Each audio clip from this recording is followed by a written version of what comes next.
Hey guys, what is up? Here it is your boy Cool Titanium 60 and welcome back to a new YouTube video. Today we're going to be talking about Apple's April event coming up tomorrow right after this.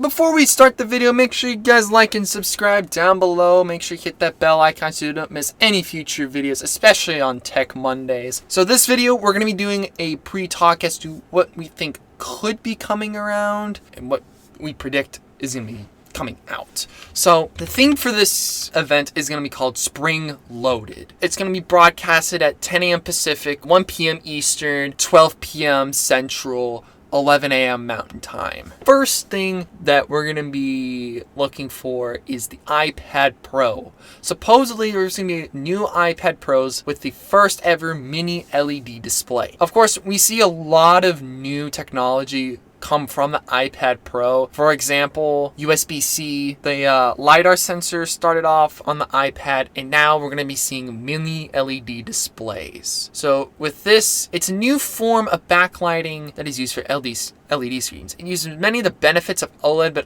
but it can also increase brightness, improve power efficiency, lower risk of burn-in. So it should be pretty cool. I mean, other than that, it's going to be the same body style as last year. We may be seeing the A14 from the iPhones in there. Of course, they're going to do that. One of the cool things that they are going to be coming out with is Thunderbolt connectivity. So what this means is you can use things like external displays, storage, and others straight from your iPad, because it used to be just a USB-C port just to charge. Now with a USB-C Thunderbolt cable, you could use your iPad, but then also have like a second monitor, or you can use NAS storage, kind of like what a MacBook does. So the next thing, it looks like we're going to be seeing a next generation iPad mini. So it looks like it's going to feature an 8.4-inch display with smaller bezels, but it's not going to be a really big design overhaul, which means you're still going to be seeing the big chunky top and bottom bezels, home button, touch ID, and of course it's just going to be an update. We may even see like an A13 or A14, but if I'm going to be correct, the mini is kind of like the cheaper model, so it'll probably be like an A13 chip, but we don't know, because Apple is also rumoring to bring a new low-cost iPad, but we don't know if it'll be released now or if it's going to be released like later this year. Off the topic of iPads, the next thing we might be seeing is the new AirTags. If you have ever heard of Tile, which is the company where you can put Tile thing on your keys, and if you lose them, you can just use your phone and it'll tell you where it is. It's pretty much what that is, except with the iPhone 11 that came out with the U1 chip, which is kind of like an ultra wideband chip, which is what these AirTags are supposed to be used with. They also recently announced that the Find My Network does support third-party accessories, including a Chipolo item tracker, e-bikes, pair of earbuds, some Belkin. It looks like, and you can use the Find My app on Apple device to find out where in the world it is, thanks to it using the ultra wideband that stuff like the iPhone 11 and iPhone 12 have. So the next thing we have is an Apple TV, and it looks like we are going to be seeing a new update to the Apple TV, which is supposed to be actually really good. So the first thing that we may be seeing with an Apple TV is 120 hertz display technology, which means that you can run your TV like a much faster thing other than like the usual 60 frames per second.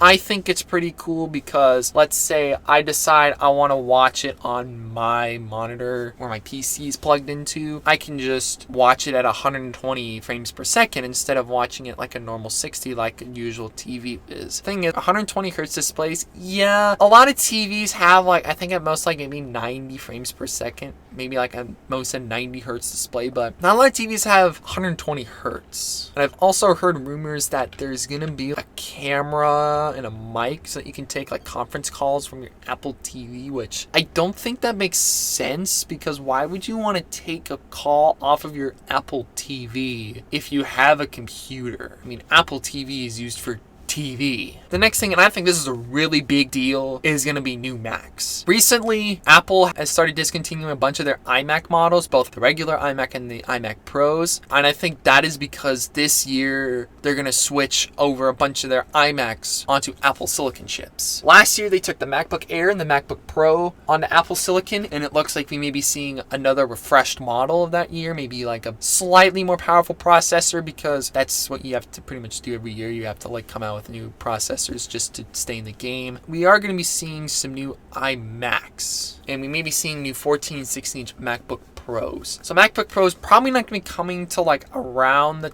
time the iPhones will be announced. The redesigned iMacs may be coming like sometime before the summer, since the 21.5-inch iMac models, which is the smaller iMac, because there's these 21.5-inch and then a 27-inch. They've already discontinued that, and they've also discontinued the iMac Pro. So we don't know if they're going to be coming out with an iMac Pro. We'll see what happens there. That pretty much looks like that's what's going to be it. So kind of like going back and through it, it looks like we're going to be seeing iPad Pro models with the new upgraded A14X processor, because that's what you do with most of your stuff. We're going to see Thunderbolt connectivity and a mini LED display on the bigger iPad, because it seems that the bigger, more expensive you pay, you're going to get more technology. We're also going to be seeing something like AirTags, new iMacs, an updated Apple TV.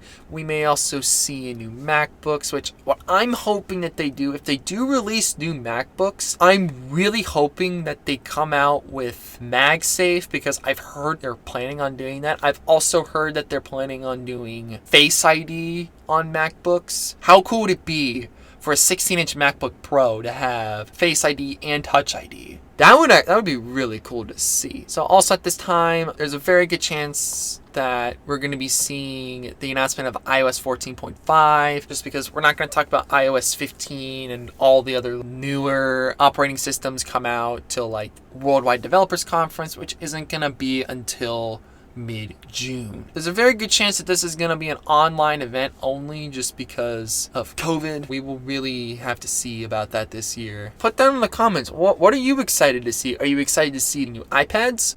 Are you excited to see the iMacs go in-house silicon? Are you excited to see AirTags? Are you excited to see a new Apple TV? Let me know in the comments down below. And with that, we're going to wrap up today's Tech Monday video. Thank you guys for watching. Don't forget to like and subscribe. Remember, 10 a.m. Pacific, 11 a.m. Mountain Time, 12 p.m. Central, 1 p.m. Eastern. Go on to Safari.com. The conference will be online. Always great to watch. I've been watching a bunch of their stuff for the past 4 years. I really hope you guys watch it too. Like and subscribe down below. Make sure to hit the bell icon, because next week we will be doing a post talk about the whole event. Is it all? Do I think some of these items are good? I think some of them are just weird, or some of them just like dumb. We'll let you know. You gotta subscribe and you gotta hit the bell icon so that you don't miss it.